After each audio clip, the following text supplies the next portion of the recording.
This body of work is a hypothesis and theory based on syncretic research. This research is meant to unite people and open up discussions about our reality. All we ask is that you be kind to each other once you watch this and start discussing and dissecting it. We also ask and strongly encourage you and everybody to re-upload and mirror this on any and every platform. Redub it in your language, do reaction videos, make screenshots, remixes, refixes, and get this out there. One last disclaimer, some of the maps on these models and elements are not to spec, and I did them to be as visual as possible, so don't mind some of the maps being off, distorted, or totally wrong. They are meant for representation purposes only. So, grab your snacks and drinks, and get ready to have your mind blown. Let's go. Before we get into the details, it's extremely important that you have a full understanding of the construct of our geocentric electromagnetic universe. If you're not familiar with this geocentric model, we're going to leave links in the description for you to catch up on the basics. In short, we're not on a ball. Our Earth currently consists of 4 concentric rings of physical land, beginning and spiraling out from the 0-point axis at the center of the plane, just like a drop of water that falls into a larger body of water, therefore creating a ripple effect, beginning from its point of impact, concentrically expanding outwards. The very middle center of this vast earthly concentric plane is what's known as the 0-point axis. This is what we refer to as the magnetic North Pole. This central pole is not just a symbolical metaphor, but an actual physical marker said to be a magical, or should I say, magnetic pillar, sometimes referred to as a holy mountain or the tree of life. The first big red pill you're gonna have to swallow is that beyond all these dimensional fields of energy from where we are now, in our northern and southern extremities, are other extraterrestrial lands inhabited by other extraterrestrial civilizations. This is what we might call extraterrestrial outer and inner space, extraterrestrial outer and inner Earth. I know, it sounds crazy, just bear with me.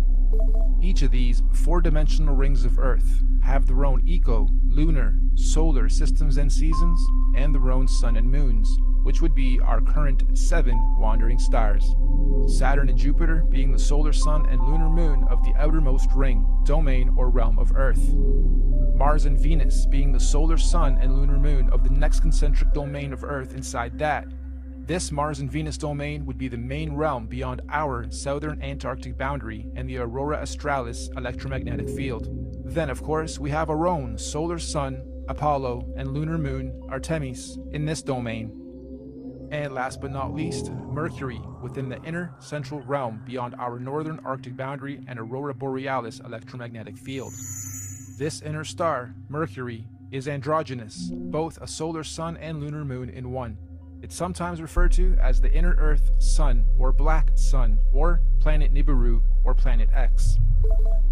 Now, the full expanse of our entire earthly plane with all the different realms would be what the ancient Greeks referred to as Mother Gaia, the Kemetic Egyptians called the Benben or Mother Geb, and the Indo-Vedics referred to as the Bhumandala.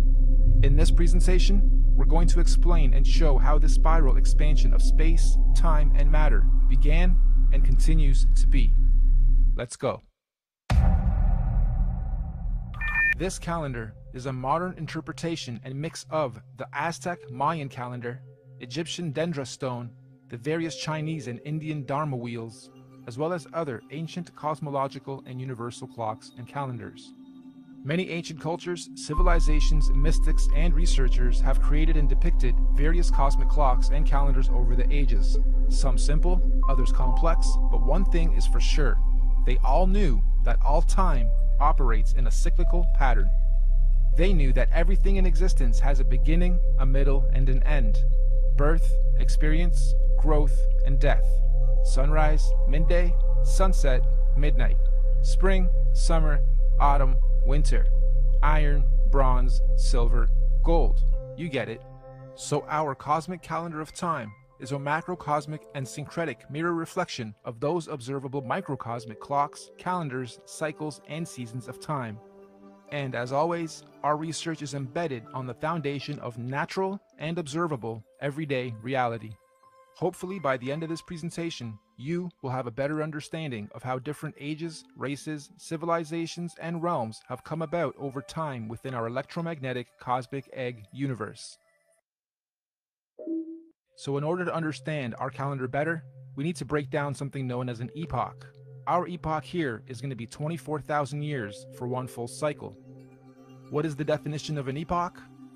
A division of time that is itself a subdivision of a larger period of time. Think of seconds to minutes to hours to days to months to years. Good examples of epochs. An epoch is also subdivided into ages corresponding to a series of chronological changes or events.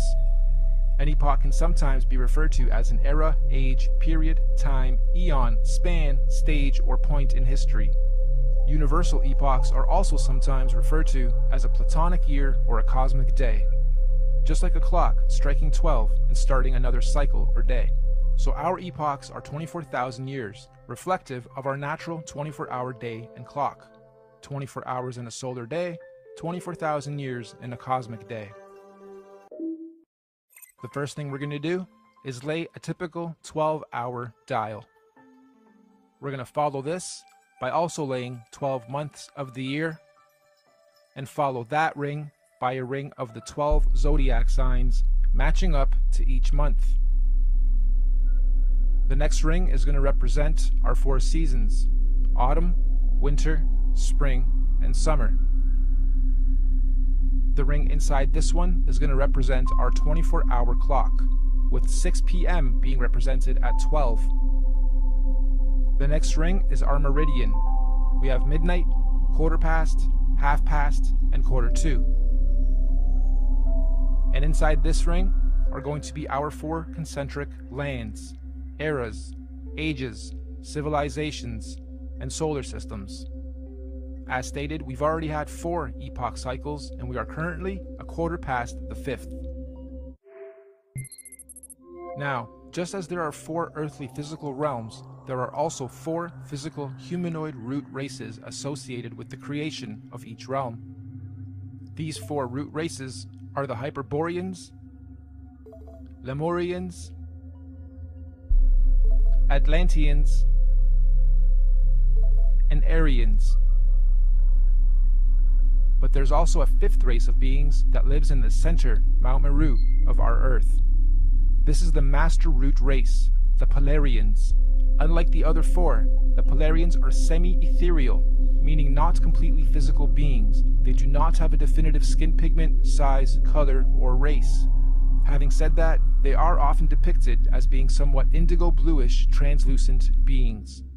The very middle or central point of Earth is where the earth and the heavens meet, and this is where the gods live. We propose that the Polarians are able to transverse between the 2 worlds, the heavens or spiritual realms above, and earth/physical planes below. Anyway, these Polarians began the human race at pole position. They were the very first forms of earthly beings to manifest on this plane. All the other 4 root races were seeded by the Polarians, hence the term Master Race. We could also call the Polarians the guardians of the Earth. So this first Polarian epoch, or first 24,000 years, centered around the cosmic tree of life, was regulated by the grand heavenly first and largest solar system, Neptune and Uranus, the highest and first 2 wandering stars, or sun and moon, of our universe, albeit semi-ethereal in nature.